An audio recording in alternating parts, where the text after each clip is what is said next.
ఎందుకంటే మీరు అన్నీ చెప్పి లడ్డు మీద ఉన్న శ్రద్ధ దీని మీద లేదా అని నువ్వు కూడా ఇది తీసేసి లడ్డూయే పెడతావు.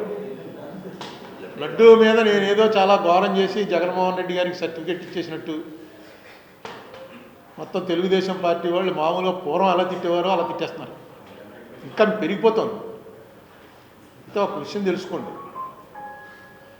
లడ్డూకి సంబంధించినంత వరకు చంద్రబాబు నాయుడు గారికి కానీ జగన్మోహన్ రెడ్డికి కానీ పవన్ కళ్యాణ్కి కానీ దీంట్లో సంబంధం ఉందని నేను అనుకోను. కానీ దీన్ని రాజకీయంగా చేయటం కోసం చంద్రబాబు నాయుడు గారు వచ్చి స్వయంగా ప్రెస్ మీట్లో చెప్పాడు. చంద్రబాబు నాయుడు గారు చెప్పవలసిన అంశం కాదు. ఆయన కూడా ఎందుకు చెప్పుకుంటాడంటే గొడ్డు కొవ్వు, పంది కొవ్వు, ఇంకోటి ఏంటి చేప నూనె, ఈ మూడు కలిసి ఆయన ముందు ఏదో రిపోర్ట్ వచ్చింది. ఆ రిపోర్ట్ కూడా నెట్లో ఉంది. ఆ రిపోర్ట్ చూసి ఆయన ఇది మంచి పాయింట్, జగన్ని ఫినిష్ చేయడానికి మంచి పాయింట్ అనుకుంటాడు ఆయన చెప్పాడు. చెప్పింది కూడా రిపోర్ట్ బేస్గానే చెప్పాడు. ఆ రిపోర్ట్ రాకపోతే ఆయన రాడు. పవన్ కళ్యాణ్ గారు తర్వాత సనాతన ధర్మం, గుడిమెట్లు కడగటం ఇవన్నీ ఆయన చేశాడు. అది కాదని ఇంకోటి వచ్చింది. ఇంకో ఏ రిపోర్ట్ ఇది? కోర్టులో ఫైల్ చేసినటువంటి ఛార్జ్ షీట్లో రాసిన రిపోర్ట్. నేను అది చదివి వినిపించాను. ఆ చదివి వినిపించడంలో కూడా కొంచెం నీరసంగా ఉండి అసలు ముందు మాట చెప్పలేదు. నేను చెప్పాను, ఇంగ్లీష్లో చదివాను. దాని అర్థం చెప్పలేదు. ఏంటి? In the absence of cholesterol. ఏమని రాశాడంటే in the absence of cholesterol ఇవి ట్రేస్ లార్డ్ కానీ ఫిష్ ఆయిల్ కానీ ఇవి ట్రేస్ అయ్యేటువంటి అవకాశం చాలా తక్కువ అని ఇచ్చాడు. In the absence of cholesterol అంటే అర్థం ఏంటి? అసలు కొవ్వే లేనప్పుడు అది గొడ్డు కొవ్వా, పంది కొవ్వా, చేప నూనె అని చెప్పేసి కనిపెట్టడం అనేది చాలా కష్టం. అసలు కొవ్వే లేదు. ఇదంతా కూడా పామాయిలో ఇంకోటో కలిపి 400 పేజీల, సుమారు 400 ఉందనుకుంటాను ఛార్జ్ షీట్లో. కల్తీ అవ్వలేదని అక్కడ చెప్పలే, కల్తీ అయ్యింది. ఆ కల్తీ ఏంటి? అసలు నెయ్యలేదుట, నెయ్యలాగా తయారు చేశారట. ఆ తయారు చేయడానికి నెయ్యి వాసన రావడానికి నీ దగ్గరికి వచ్చి కొన్నాడు. అది పెట్టారు వాళ్ళు. ఛార్జ్ షీట్ చాలా డీటెయిల్గా వేశారు. అలాగే ఆ నెయ్యి ఎలాగా దానికి ఏమంటారో ఫ్లేవరు, దానికి ముట్టుకోగానే నెయ్యిలో జిడ్డు తగలడానికి ఏదో ఒకటి వాడాలి.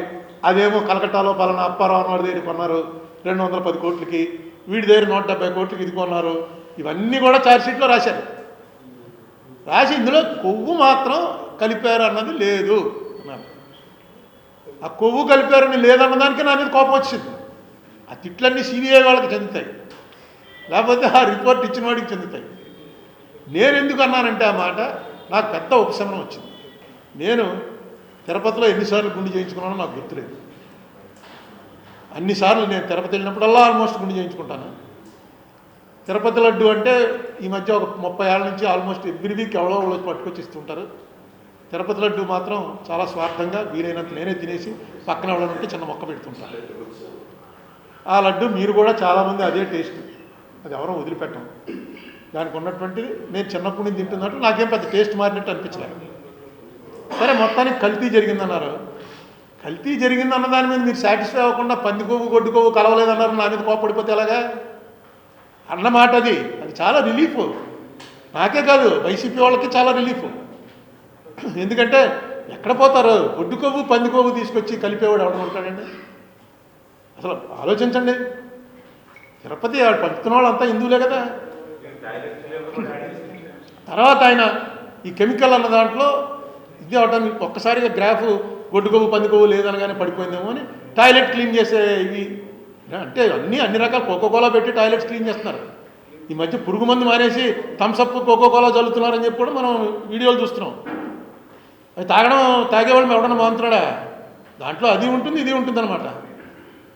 కానీ ఏదైనా తిరుపతి వెంకటేశ్వర స్వామి అంటే ఆ లెవెల్ మామూలు మిగతా గుళ్ళకి ఆ గుడికి ఉన్న లెవెల్ వేరు.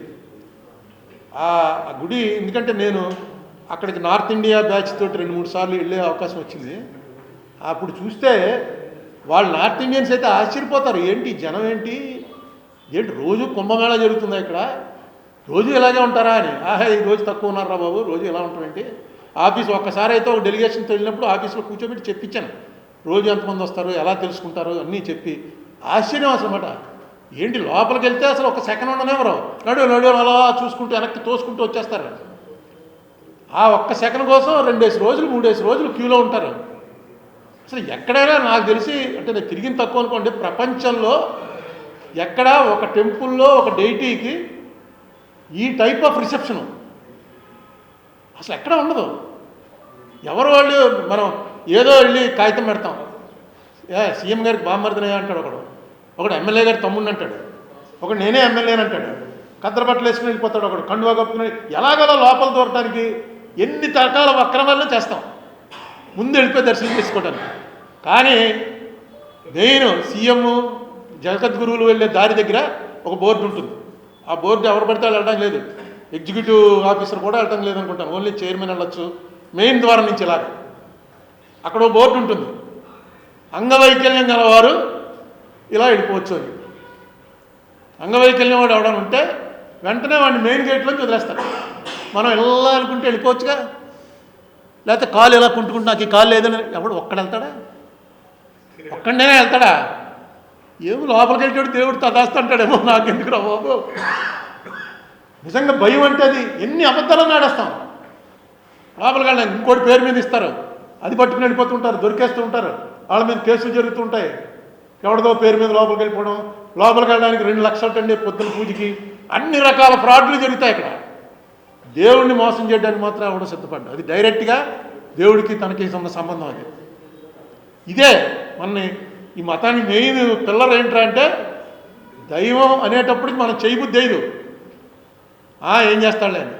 నేను ఇంకోసారి ఆశ్చర్యపోయాను, గురుదాస్ గుప్తా కమ్యూనిస్టు, రోజు వాళ్ళు భౌతికవాదం, వాళ్ళు దేవుణ్ణి నమ్మరు.